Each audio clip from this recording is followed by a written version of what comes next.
Hey guys, James again with TFBTV. Now, as many of you know, our motto is guns, not politics. So we stay out of political discussions. But every now and again, there will be a political event or a politically charged incident that will give birth to or spread a gun myth. And as you guys also know from watching this channel, we like addressing gun myths. So there's one that I've been seeing a lot on social media. I've commented on friends' discussions of this particular subject, and I thought that now would be a good time to go ahead and address the legend of the silencer or the suppressor. And in fact, for those of you who aren't well acquainted with guns, there is a huge debate, you'll probably see it below in the comments, about whether or not this is a silencer or a suppressor. Hiram Maxim, the inventor of the silencer, referred to it as the silencer. So for many people, the term silencer is correct. On the other hand, and as you'll see today, there's a group of people who don't like referring to this as a silencer because they think the term suppressor is more accurate. These don't make guns silent, truly. They only suppress the noise partially. Now, as far as I'm concerned, I don't care what you call it. Call it a silencer, call it a suppressor, I really don't care. But what you're going to see today is that the logic offered by the people who call it a suppressor holds true, in that this truly doesn't make a gun silent. And as you'll see today, that is especially true when you're talking about supersonic rounds. Now, what is a supersonic round? That is a round that travels faster than the speed of sound, or roughly faster than about 1,000 feet per second. Now, 1,000 feet per second sounds pretty fast, but that's actually pretty slow when you're discussing rifles. 1,000 feet per second is kind of average, even for handguns. So most rifles have rounds that travel much faster than 1,000 feet per second. In fact, the gun that we're going to be shooting today, that is the standard AR-15, which fires .223 or .556 millimeter. The rounds for this gun in many cases travel faster, much faster than 2,000 feet per second. And since these rounds are traveling faster than the speed of sound, they'll emit a miniature sonic boom as they travel. And as you'll see today, it's not really that quiet. I've got a decibel meter. I'm going to set the decibel meter about 10 yards away from the berm, and then I'm going to fire some rounds from 100 yards. I'm going to shoot it at 100 yards, I'm going to shoot it at 300 yards, and then I've got a fun little comparison for you so you can see truly how loud these supersonic rounds are, even when you're firing it through a suppressor. I've got my decibel meter up top, and I've got a sound recorder beneath it so you guys can hear what it actually sounds like downrange.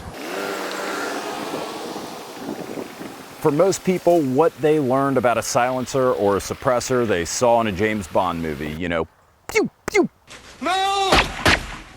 As you're about to find out, it sounds nothing like that. So I'm here at 100 yards. The microphone and the decibel meter are about 90 yards away. The berm's 100 yards away. So lock and load. We've got our silencer. This is a Yankee Hill Phantom. I'm gonna go ahead and let it rip, and I think a lot of people are going to be surprised at the results.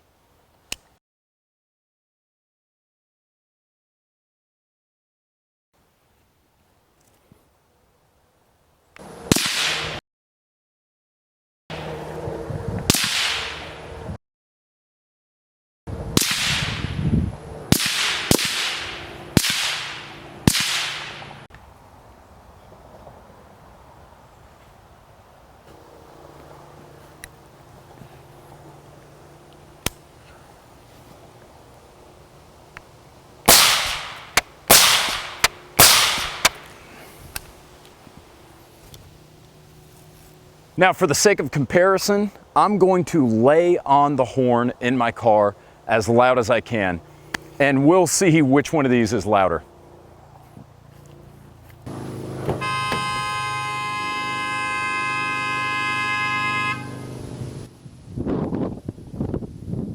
As you just saw, we got about 110 decibels firing the silenced, quote unquote, AR-15 at 100 yards.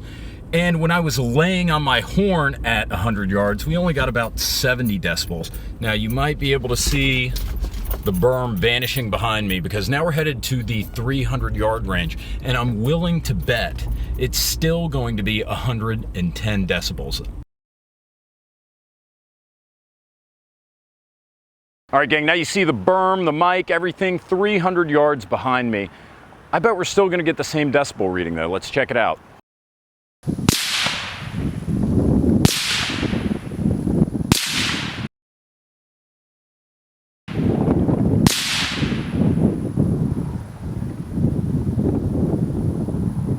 All right, and then I'm gonna go honk my horn again, pull my car up a little bit, honk the horn, and we'll get a reading on that too.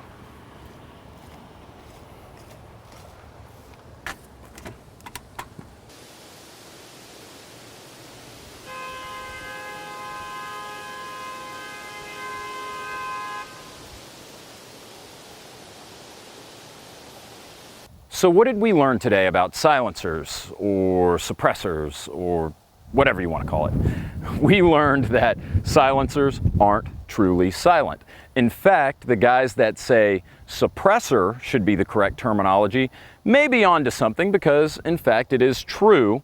That's what suppressors do, is they suppress noise. They obviously can't stop it, especially when you're firing a supersonic round that's going to emit a sonic boom like the 55 grain 223, which is the ammo the AR-15, the M16, or the M4 fires. Supersonic rounds are still going to generate noise, and a lot of it. As you saw, 110 decibels on average, whether I was firing at 100 yards or 300 yards, while the car horn at 100 yards was only about 70 decibels. So let me put that into context for you real quick. The suppressed round generated 110 decibels of noise. The loudest a train horn is allowed to be is 110 decibels.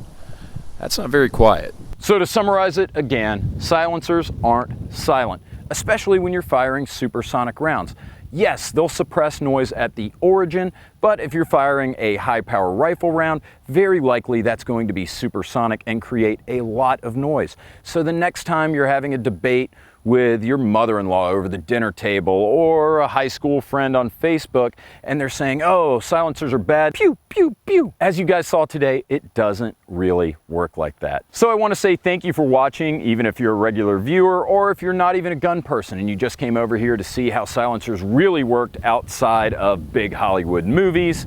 Thank you for watching. Thank you to our subscribers. Thank you to Ventura Munitions, our sponsor, that sent us the M193 ball we shot today. Love you guys. I will see you all next week.